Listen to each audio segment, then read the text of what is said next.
سلامونه هیوادوالو، هیله د پات عزت او صحت جامې به په تن ولرئ، له جنګ نه به په امان کې اوسئ.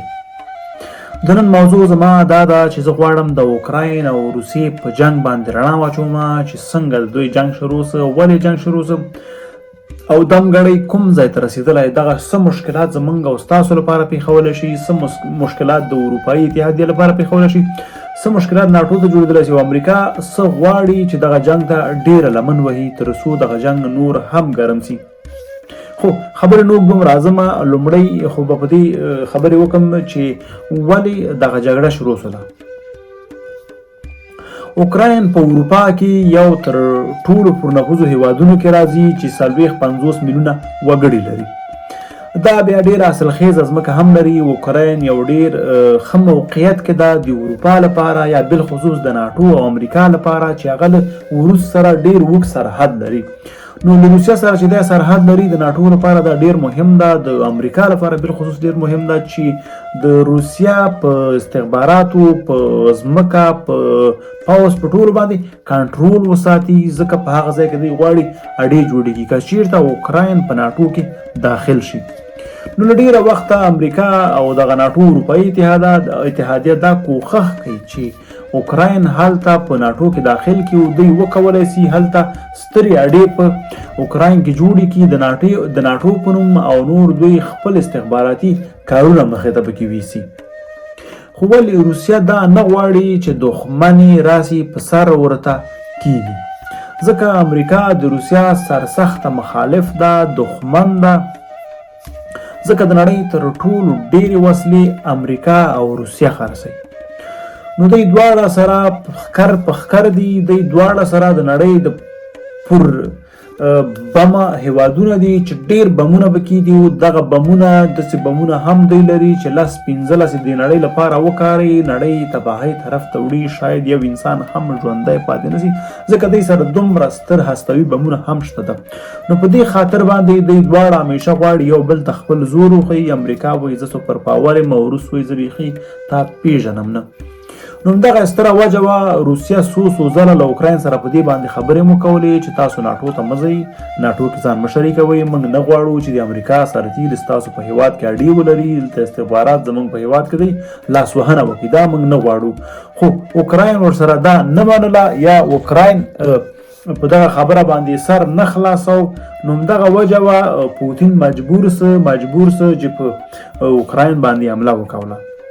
خو دا چې داخلي نورې کوم سیاسي مسایل دي، کومې خبرې دي په هغې شاید موږ خبر ونه اوسو، ولې کومې چې میډیا کې دي، کومې چې موږ او تاسو خبر لرو، هغه خبرې زه له تاسو سره شریکوم.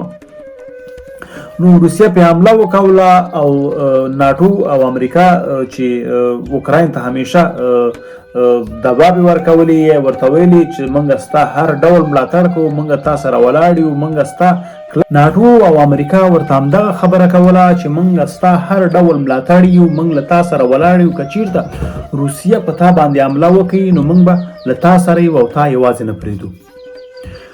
خو کله چې روسیه حمله وکوله نو اوکراین ناټو او امریکا یوازې پرېښوده او د امریکا ولسمشر جو بایدن لا د ټوکو په سیستم باندې دا خبره کړې، خو جدي وویله ولې د ټوکو په سیستم ماته ښکاره شوه، وایي موږ به اوکراین ته دعا وکوو چې اوکراین د خدای وساتي. نو امریکا هم خپله دعا ته کېناستله کله چې روسیه په اوکراین باندې حمله وکوله. د ځای نه جرمني چې کومه وعده کړې وه چې موږ به دوی سره مرستې وکړو، په اولو ورځو کې مرستې ونه کولې، خو بیا وروسته له هغې نه یو څو د تیارو ضد ویشتلو توپونه یې ورته ورکړل، 1500 خوا اوکراین ته یې ولېږل او همدغسې نور بعضې شیان چې ډېر کم وو هغه مرسته یې ورسره وکوله. بلجیم هم همدغسې. او د اوکراین ولسمشر دا خبره وکوله چې موږ ډېر یوازې په دغه جګړه کې پاتې شولو، ډېر تنها پاتې شولو، ځکه موږ سره چې کومې وعدې شوې وې، موږ ته چې کومه ملا ډبونه شوې وه یا زموږ چې کوم ملاتړ خبرې شوې وې هغه موږ سره یوه هم عملي نه شوه. موږ په یوازې ځان دغه جګړه کوو، موږ نه غواړو چې روسیه ته تسلیم سو او دا زموږ مسلط حق ده چې موږ له چا سره غواړو قرارداد وکړو، څوک زموږ هیواد ته راځي او څنګه زموږ هیواد ته راځي هغه زموږ خوښه ده، نه د امریکا، نه د روس، نه د بل. نو په دې خاطر باندې جګړه روانه شوه. خو اوس په جګړه کې ډېر تلفات هم پیښ شوي دي چې په لومړۍ ورځ باندې له 1.5 نه بره وو. اوس دمګړۍ د اوکراین پوځیان ادعا کوي چې موږ 4200 روسي عسکر وژلي دي او ورسره 10 خوش هلیکاپټرې او څو جیټ تیارې هم ویجاړې کړي دي، سلګونه ټانګونه او لارۍ موټرې ښودلې دي، کوم کې چې وسلې او وسایل رابارو را روانو دا هم ویجاړ کړي دي. او موږ اوس هم جګړې ته دوام ورکوو. موږ نه غواړو چې جګړه کې موږ په شا سو او موږ جګړه تر اخره پورې کوو تر څو چې موږ یو څاڅکی وینه هم وجود ولري. خو بیا بلخوا روسي چارواکي ادعا کوي چې دوی هم په اوکراین کې ډیر خلک ځپلي دي، د اوکراین پوځ یې ځپلی ده، د اوکراین ډیر ښارونه یې نیولي دي، د اوکراین تر مرکز پورې رسېدلي دي. تېره شپه بیا د اوکراین ولسمشر د اوکراین په مرکز کیف کې هم ګردبندیز باندې غږ کړی چې څوک د له کورونو نه وځي، ځکه که څوک له کورونو ووځي نو امکان شته چې په جنګ کې ولګېږي او مړه شي. د اوکراین ډېر وګړي بیا څه شوي دي، د ترنتې ښارونو ځمکلاندې ترنتې ښارونه چې دي، څوک ورته مترو وایي، څوک ورته په جرمني کې ورته اوبان وایي، په مختلفو ژبو کې به نومونه لري، خو زه به ورته ځمکلاندی ترن وایم. په هغو ځایونو ته یې پناه وړي دي او هغو ځایونو کې شپې تېرې کړي دي. که چېرته پاس جګړه ونښلي نو دوی به په امن کې. خو تر اوسه پورې بیا د مهاجرو د ریاست چارې یا چارواکي چې نړیوال چارواکي دي هغوی وایي تر اوسه پورې دمګړۍ 3 لکه خوشا اوکراینیان د تیښتې په حالات کې دي، ځکه له مرګ سره مخامخ دي. دې نه ورهاخوا اوکراین اعلان کړی ده چې هغه کسان چې عمرونه له 13 نه بره او له 80 نه کم نو هغوی مجبور مکلف دي چې د دې هېواد لپاره وجنګېږي او په همدې هېواد کې پاتې شي، حق نه لري چې له دې هېواد نه ووځي. او د نړۍ تر ټولو ستره تیاره چې اوکراین جوړه کړې وه کارګو په نوم وه، هغه تیاره هم روسي ویشتلې ده او هغه تیاره هم ویجاړه کړې ده چې د هغې تیارې قیمت و 3,000 ملیون ډالر یا 3 میلیارده ډالر یې قیمت و. ډېره ستره تیاره وه او ډېر غټ مصارف پسې وي. د نړۍ تر ټولو ستره تیاره همغه وه چې روسیه ویشتې ده او ویجاړه کړې ده. بلخوا پوتین اوس خپل پوځ ته د تیارسۍ امر کړی ده، ځکه دا امر یې کړی هغه هم هغه پوځ ته، پوځ خیر د اټومي پوځ ته کوم چې په اټومي وسلو باندې سنبال دي، هغوی ته ویلي تاسو د تیارسۍ په حالات کې اوسئ، که چېرته حالات کړکېچن شي نو صرفه ونه کوئ او چې څه مې درته ویلي امر پر ځای کوئ. هغه پوځ یې اوس آماده ده اټومي وسلو باندې بیخي سنبال ناست ده. که چېرته پوتین ورته ووایي چې دغه ځای وولئ نو دوی شاید صرفه پرې ونه کوي او ډایرکټ حمله وکړي، ځکه پوتین یو دیکتاتور ده. که چېرته دا خبره ونه مني نو هرومرو به هغه کسان چې اوس په واک کې دي پوتین به یې سرونه ترې پرې کوي، ځکه پوتین یو دغسې بدخواسه سړی ده چې خپل هېواد او خپل هېوادوالې خبره ونه مني په هغوی هم صرفه نه کوي. نو بله جالبه خبره شاید زمونږ او ستاسو لپاره دا اوسي یا زمونږ او ستاسو لپاره جالبه څه چې بدبخته خبره ده. اول خو جګړه چې جرمني کومک وکړو، که چېرته دا خبره سوله ییز سیستم ته ونه رسېږي او جګړه دوام پیدا کړي نو ډېر امکان د دې شته چې جګړه تر اروپا پورې راورسېږي، نو امریکا به حتما پکې مداخلت کوي. دا چې د روسیه وسلې تر امریکا پورې نه رسېږي، د امریکا تر روسیه پورې اوس دمګړۍ نه را رسېږي، نو دې زور به ټول دغه اروپا کې د امریکا او د روسیه زور به په دې اروپا کې سره معلومیږي او اروپا نه به یې تب کوځي.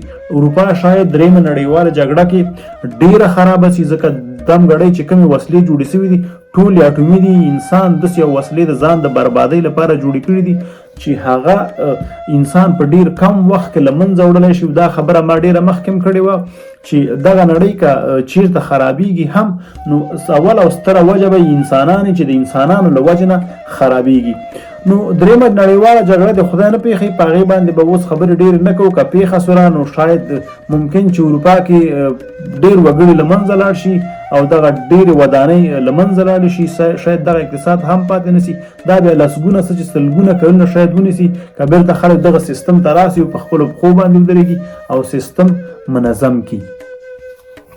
پاتې شو د افغانستان لپاره یې ګټې او تاوانونه څه دي. دا چې شاید هر څوک په کوم نظر باندې په کوم فکر باندې دي. اول خو افغانستان دم ګړی داسې یو هیواد ده چې په رسمیت نه ده پیژندل شوی، نو په نور نړۍ کې د افغانستان پاسپورت هم دم ګړی د لغوه په حساب باندې حسابېږي. د افغانستان پاسپورت هیڅ ده ځکه هیواد په رسمیت نه پیژندل کیږي. خو نړیوال ته د خدای خیر وکړي زمونږ پاسپورت اوس هم را سره مني او موږ چې بهرنیو هیوادونو ته سفرونه کوو، کوم وګړي چې افغاني پاسپورتونه لري د نورو ملکو ویزې لري تګ راتګ پې کولی شي. دوم موږ او تاسو د اقتصاد له نظره صفر لاندې روان یو، یعنې زموږ نیمې نه ډېر وګړي لولږي ډېر وخت ویده کېږي او لږ یو تندې سره مخ دي. دا یو ستر بحران ده چې نړیوالې مرستې یا کومکونه د افغانستان لپاره یو څه کېدل، بشري مرستې کېدلې، نور کومکونه خو پې بند شوي دي. هغه مرستې اوس دم ګړی ټولې د اوکراین طرف ته تاوې سوي دي، د اوکراین طرف ته، د اوکراین د خلکو طرف ته، د اوکراین د مشکلاتو طرف ته. که دغه جګړه دوام پیدا کړي نو د افغانستان دغه حالات به همدغسې پاتې سي، نه به څوک په رسمیت پیژني، نه به ورسره څوک مرسته کوي او نه به څوک د افغانستان له حال او احوال نه خبرېږي. هلته به ظلم او جبر نور هم زور واخلي، نوي نوي قوانین به را رواني چې دا نن د ښځې بیرون نه ځي، نن د نر بیرون نه ځي، نن د ګیره اوده ده، نن د ګیره لنډه ده، نن د کالي تور دي، نن د کالي سپین دي. په دې په هغې نوم به افغانان ځورول کېږي، وژل کېږي به. نو د نورې نړۍ او میډیا به ورته مخه نه وي. نوره نړۍ چې کله ورته مخه ونه اوسي، طالب به هم خپلو کارو ته زور ورکوي او دوام به پیدا کوي. خو په هر صورت د افغانستان پکې کلي کمالي که د نړۍ په هر ځای کې اوس جنګ کېږي، د افغانستان پکې نقص ده. یو ستر نقص دا هم ده چې که چیرې د افغانستان خلکو افغانستان ته شاسي نو د افغانستان پیسه نور هم غورځېږي، ډالر به راځي. کله چې افغانۍ وغورځېدي ځکه زمونږ چې بیرونه هر ځای کې سودا خلو په ډالرو باندې ده، نو به راځي قیمته کېږي. په افغانستان کې ماشونه نشته ده، پیسې نشته ده، نو هر څومره چې قیمتونه به راځي هغومره په خلکو تاثیرات زیاتېږي، هغومره د خلکو اقتصادي مشکلات زیاتېږي، مرستیا زیاتېږي، ذهني فشارونه پرې زیاتېږي. نو خلک خپله هم له بحران او بدبختیو سره مخ کېږي. دا هم د افغانستان لپاره یو ستر زیان ده. نو دم ګړی چې د نړۍ په هر ځای کې یخ او ګرم باد چلیږي، افغانستان ته ضرر رسیږي. خدای دې په نړۍ کې دم ګړی جنګونه نه کوي. د افغانستان وضعیت ورسره نور هم وخیم کېږي، د افغانستان وضعیت نور هم خرابېږي او د افغانستان مشکلات نور هم پسې زیاتېږي. په آخر کې راځم ولادیمیر پوتین او د روسیا ولسمشر ولادیمیر د فامیل نوم ماته زده نه ده، د دواړه ولادیمیر نومېږي. د له ولادیمیر پوتین سره صلاح کړې ده چې دی به سره بیلاروس کې ګوري او هلته به په سوله باندې خبرې کوي. خو اول کې د اوکراین ولسمشر ونه منله ورسره، ویل چې بیلاروس هم ستا ملګری ده، خو اوس بیرته سره صلاح شوي دي چې هغه ځای کې د سولې په اړه خبرې وکړي تر څو جګړې ته د پای ټکی کېږي. خو دا چې دی صلاح کېږي نه صلاح کېږي، دواړه خو خپل شرطونه لري. دا چې دواړو خو شرطونه منظور کېږي نه منظور کېږي، نو هغه شاید فیصله په همغه وخت سره وسي. خو دغسې یو خبره سوې ده، نو که جګړه ودرېږي دم ګړی پکې د افغانانو خیر ده چې بیرته د نړۍ مخه او سترګې او مرستې افغانانو ته وړي.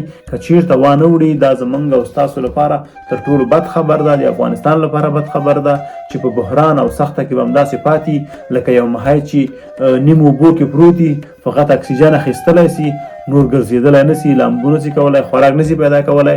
دغسې یو حالات په افغانانو باندې را روان ده. خدای پاک دې د ټولو مل او ملګری سي. نو ګورو چې په راتلونکي څه کېږي. په یو لایک او کمنټ له موږ ملاتړ وکوئ. ستاسو د نیکو نظرونو په هیله باندې ستاسو وړاندیزونه، نیوکې، پیشنهادونه ټول موږ د سر په سترګو منو. هیله ده زموږ د یوټیوب کانال له ځان سره سبسکرایب کړئ، له ملګرو دوستانو سره شریک کړئ. ښه او خوشحاله وخت تر بلې ویډیو. د خدای په امان.